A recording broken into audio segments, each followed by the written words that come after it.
മലയാളികൾ കാത്തിരുന്ന വിജയാശംസയുമായി മമ്മൂട്ടി എത്തി. നമസ്കാരം, കൊട്ടാരക്കര മീഡിയയിലേക്ക് സ്വാഗതം. മലയാളത്തിന്റെ പ്രിയ നടൻ മോഹൻലാൽ ആദ്യമായി സംവിധാനം ചെയ്യുന്ന ബറോസിന് ആശംസകളുമായി എത്തിയിരിക്കുകയാണ് മമ്മൂട്ടി.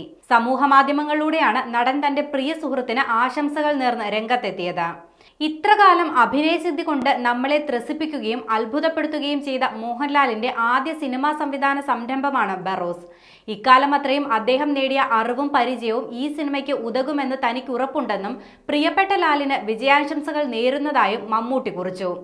അതേസമയം ബറോസിന്റെ റിലീസിന് മുന്നോടിയായി ചിത്രത്തിന്റെ പ്രിവ്യൂ ഷോ ഇന്നലെ ചെന്നൈയിൽ നടന്നിരുന്നു.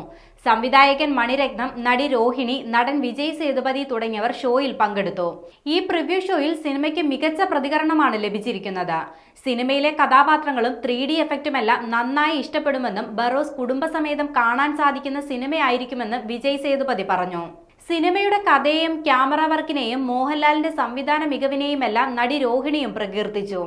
ബറോസ് പ്രധാനമായും കുട്ടികൾക്കായുള്ള സിനിമയാണെന്നും ഒരു ദൃശ്യവിരുന്നാണെന്നുമാണ് പ്രിവ്യൂ ഷോ കണ്ടിറങ്ങിയ പ്രേക്ഷകർ ഒന്നടങ്കം പറയുന്നത്. ഒരു ഹോളിവുഡ് സിനിമ കണ്ടിറങ്ങിയ അനുഭവമാണ് സിനിമ സമ്മാനിച്ചതെന്നാണ് മറ്റൊരു പ്രേക്ഷകൻ അഭിപ്രായപ്പെട്ടത്. ക്രിസ്മസ് ദിനമായ നാളെയാണ് ബറോസ് ലോകമെമ്പാടുമുള്ള തിയേറ്ററുകളിൽ റിലീസ് ചെയ്യുന്നത്.